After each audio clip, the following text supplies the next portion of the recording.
How do you generally update your key-cutting machine? Using a personal computer, download the upgrade kit, install the kit, connect the PC to your machine with a USB cable, and finally you are able to update the device.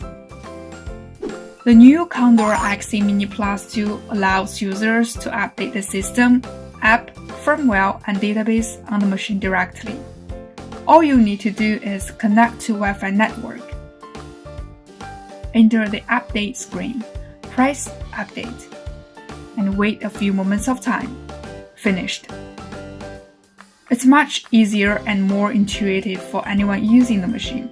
That is what Xhorse is striving for, to continually improve and optimize its products and offer a more user-friendly and universally accessible using experience.